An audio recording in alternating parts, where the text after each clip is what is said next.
Hello and welcome back to the Tiger Paw vlog. My name's Penny Beard and today's topic is don't go to bed angry. Now I bring this up because it's come up for us recently. As you can probably imagine, as we sort through my husband's sex addiction, his intimacy anorexia addiction, and it's been tough, and there's been a lot of conflict, and there's been a lot of confrontations, and some of them have rolled on to midnight, 1 o'clock in the morning. But here's why I'm bringing it up, because our goal and our aim is to not just have our marriage survive, but to thrive, to get to the safe and loving and emotionally connected marriage that we had always wanted in the first place. So in order to do that, we have to give up, each of us, some of this individual rights thing, because it's a we. It's not me. It's not what I want and I'm going to get my way. It's how can we work together to make this marriage the healthy emotional connection that we always wanted. In my news feed on Google a few mornings ago, an article popped up called The 7 Secrets to Long-Term Love. And it was written by Nero Feliciano, and I really hope I'm not fumbling her name, licensed clinical social worker. And it was written for Psychology Today. And it was published March 2nd, 2022. So this is pretty fresh stuff. And what do you know? A perfect chance to poke at an APA-based model of guidance that is inaccurate. So let's get started. So at the very beginning of the article, Miss Nero is off-putting and in conflict with her own guidelines from the outset. The very beginning of the article, she class drops and education drops by talking about going to graduate school in the East Village. So this is a really pricey neighborhood in New York City with a median rent today of over $3,000 a month. So she starts the article off by separating herself and not being relatable to 88% of America. Only 12% of Americans pursue graduate school. 88% of us cannot relate to having gone to do graduate work in the East Village of New York City. So that already separates her. But the thing that she brings up is learning how to diffuse and resolve conflict as a central point to a connected and loving relationship. And here comes the problem. I agree with most of her tips, but when she gets to number 3, she says apologize quickly. Okay, yeah, I agree. You know what? Own up to what you have contributed to the problem. Makes things go so much faster and so much easier, although it requires an emotional availability and connection on your part to at least admit that. So there's that. But then number 4, she says go to bed. And she's not talking about sex. She's talking about going to bed even though you're angry. Just go to bed. And this flies in the face of ages and ages and ages of wisdom that tell us, don't do it, don't go to bed angry. Why? Because it's going to fester. That's why. You go to bed angry, you're going to wake up angry.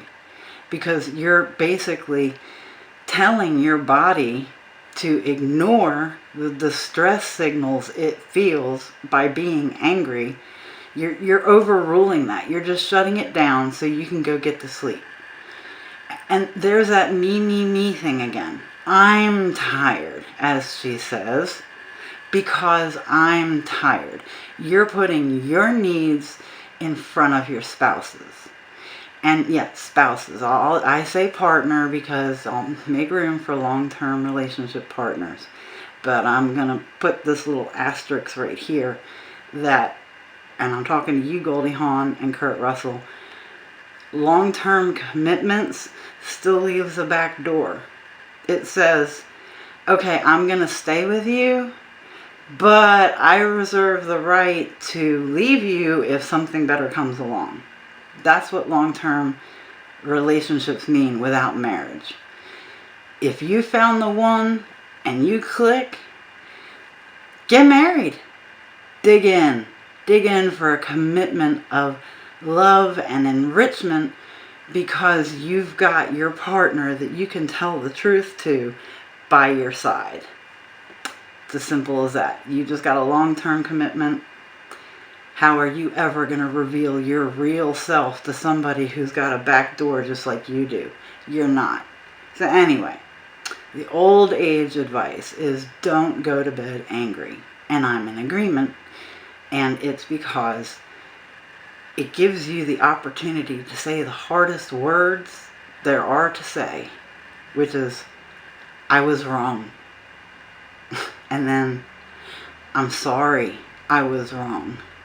And then, how can I repair the damage or the hurt that I've brought to you because of my actions? So there is a we, because the APA won't talk about the we of a spiritual relationship with God. They won't even acknowledge God.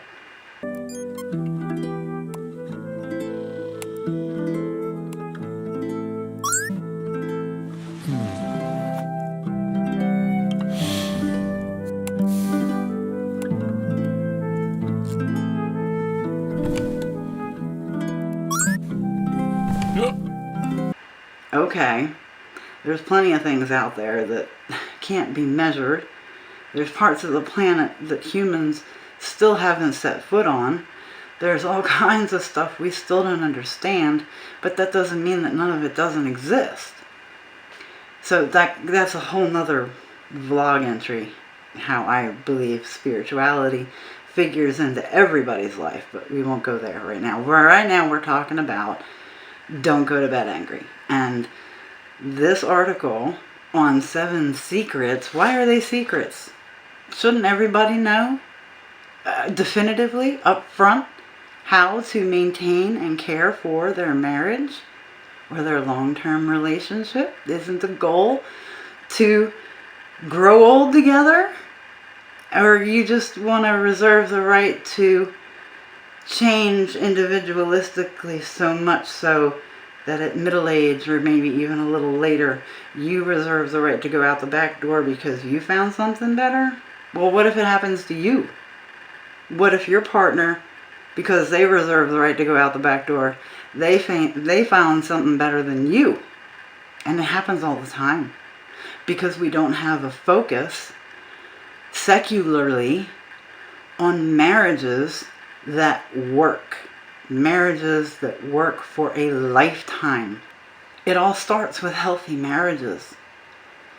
Because if we don't have solid foundations and solid nests for our children to grow up in safely and healthily attached, well, you can already see the results for yourself all around us. Look at what's happening. Look at how things are just crumbling because the secular, it's all about me way is not working. And it's not working because it's not all about you. Remember, I did say that it's not all about you. We all have to own up to our own thoughts, feelings, and actions. And we all have to be accountable to a higher power. Because someday we're going to answer for everything we did or didn't do. But one of them is how to get along with other people. The whole point of being here. How do we get along with each other? How do we take care of each other? How do we live with love? That was Jesus's message. And the greatest example of this, the big grand poobah of relationships is marriage. So the first conflict is, she says, forgive quickly, apologize quickly, rather, and then boom, go to bed. So you don't have to apologize. You can say, let's put this on hold and we'll keep fighting about it tomorrow. That's not apologizing for what you're bringing to the conflict, because most definitely it takes two people to have a conflict, and each one is bringing a piece of the conflict to the table. So it's not just he's right or he's wrong and I'm right, or she's wrong and he's right. It's never cut and dry like that. It's never black and white like that. So telling people to go to bed angry is telling them to override their authentic emotion. And it's also in direct conflict with apologize quickly. When you go to bed angry, you are sitting on a festering wound. And going to sleep on it is not going to resolve it. The best thing to do is to set a timer for resolution.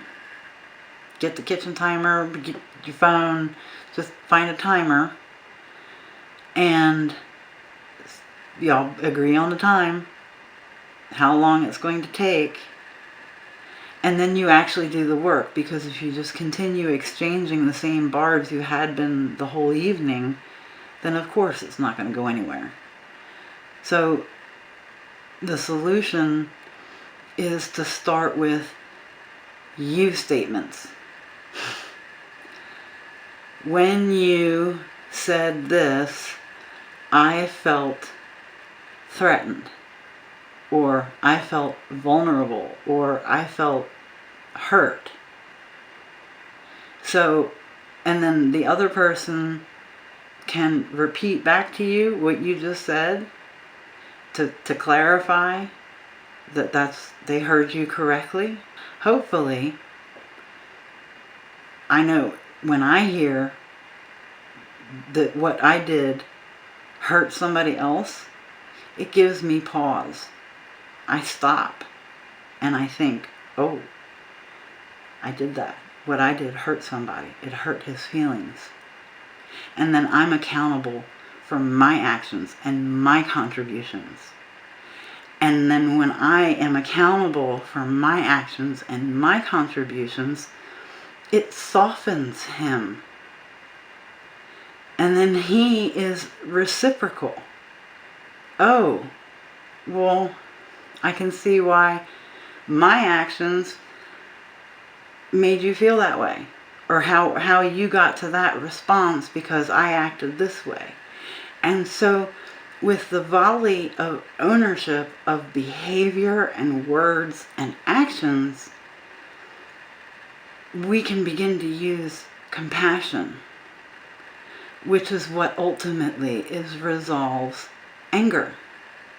Not going to bed and not talking about it and saving it for tomorrow. Oh God, all the way to sleep, I'd be thinking about all the stuff I was going to say tomorrow. No, don't put it off. Set a timer. Get real. Own your part of it. Be compassionate with yourself. Be compassionate with your spouse. And see what kind of volume turning down on anger you can accomplish with compassion and ownership versus going to bed angry and letting it fester so you can set up your fights for the next day. The APA-based model of guidance just continually takes the person out of the body And they keep trying to put the person entirely in this little strip right here. But we are so much more than this little strip right here. And we need to authentically work with our bodies and express authentically and honestly what we are thinking and feeling. So don't go to bed angry. Take the time, do the repairs, do the work, and then you can go to bed with a clean conscience and a fresh start for the morning. Until next time, this is Penny at the Tiger Paw vlog. Thank you for watching, and I hope y'all take care. Bye-bye.